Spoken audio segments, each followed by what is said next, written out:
Good evening. I'm glad all of you can make it with us tonight. My name is Derek Yonai. I'm the Lundy Scholar of Business Philosophy here at Campbell University. And it's my privilege to welcome you to our Politics, Law, and Economics lecture series.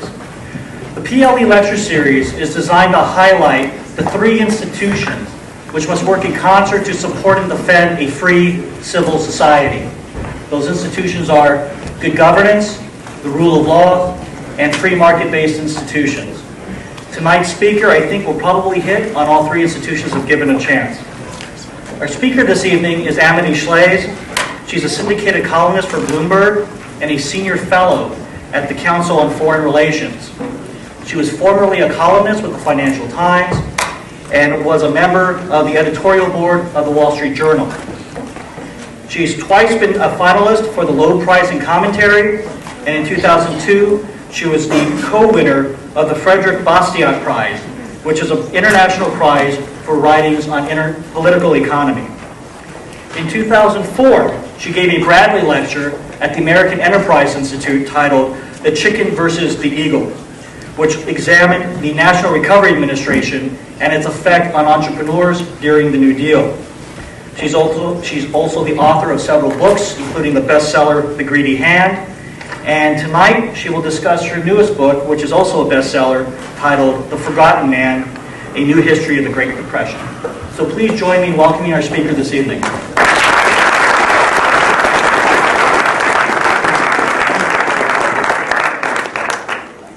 Is the audio working? Yeah. Is it far back you can hear? This is my book.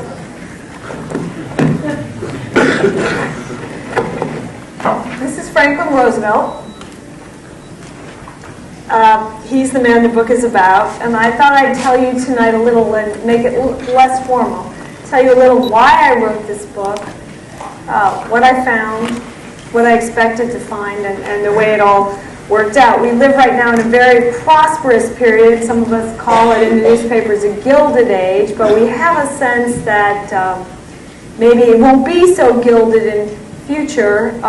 One of the things we're concerned about beyond the housing market is the question of entitlements, Social Security, Medicare, and Medicaid. We know that the people who are receiving those entitlements now receive something large, and we know that the coming generations, especially this generation, is not likely to get the same thing. More importantly, we'll also have to pay higher taxes in order to fund those up above you. So I wanted to take you back to this book and to talk to you about how that came to be, the period when it came to be.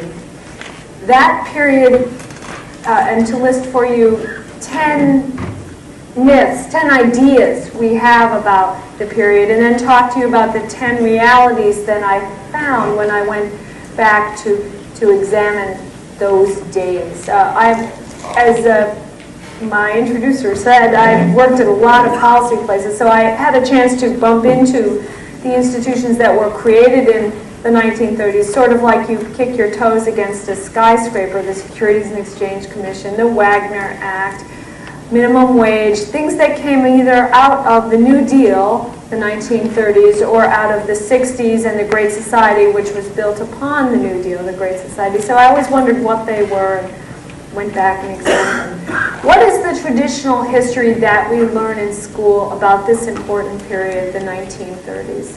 The first component we tend to learn is that the 1920s were good but suspect. Maybe a little flaky, maybe a little flighty, not a serious time. You think of the book The Great Gatsby, a lot of wealth all of a sudden, and then it disappears. The girl isn't real, the mansion isn't real, the money isn't real, the people aren't real.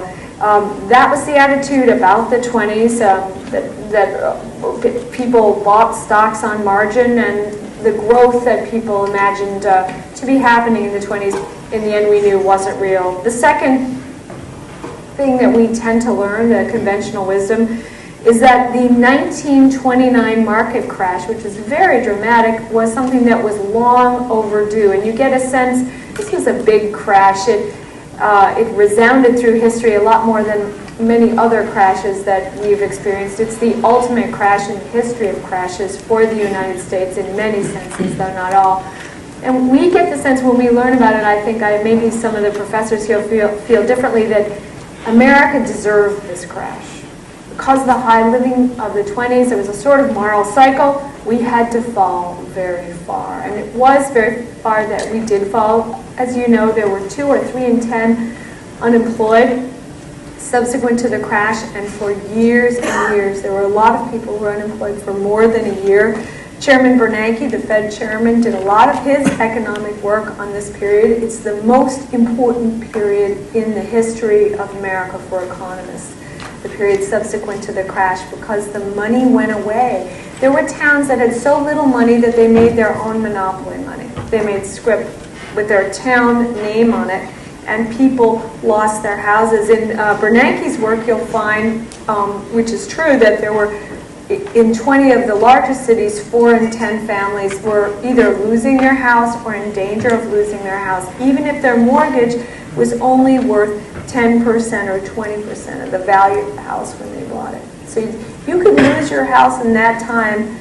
If the house cost $100 and you put down $80 and borrowed only $20 to make up the difference, and then you weren't able to make the payments on that $20, you could still lose the house, even though you own more than half of the house in equity. And that routinely happened. Third thing, that President Hoover came along, Herbert Hoover, and did nothing, and that made it worse. This was the failure of laissez-faire economics. You still hear that today. People make fun of people who praise Hoover. Fourth thing we learned is that Roosevelt and his plan, his program, the New Deal, the New Deal came out of American history, came out of progressive history, came from Theodore Roosevelt, was a very American program, the New Deal, exclusively American, in fact.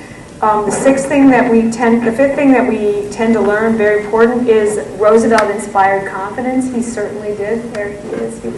He was a very compelling man.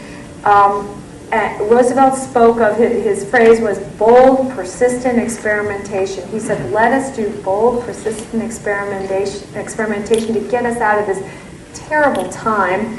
And we learned that experimentation was very good and very necessary. The regular line that you hear about this period is, hey, somebody had to do something. And Roosevelt had the bravery to do it. That's the standard history. I think next you also learn, some people may correct me afterwards, but basically what we learn is Roosevelt's econ was imperfect, his economics were imperfect, but it didn't matter because he saved democracy. What mattered was his spirit.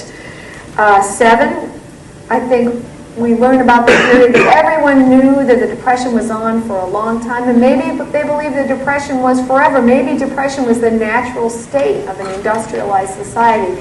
Because as you know, this Depression went from 29 to 1940. You get in the 9th or the 10th year of this period and you think the country will never come back. We think, looking back, Social Security was the most important thing probably created in the New Deal, 1935. We think of that as holy and uncontested. Social Security law went through. It was a great thing. Everyone wanted it. It took care of senior citizens in a time of need and then forever after.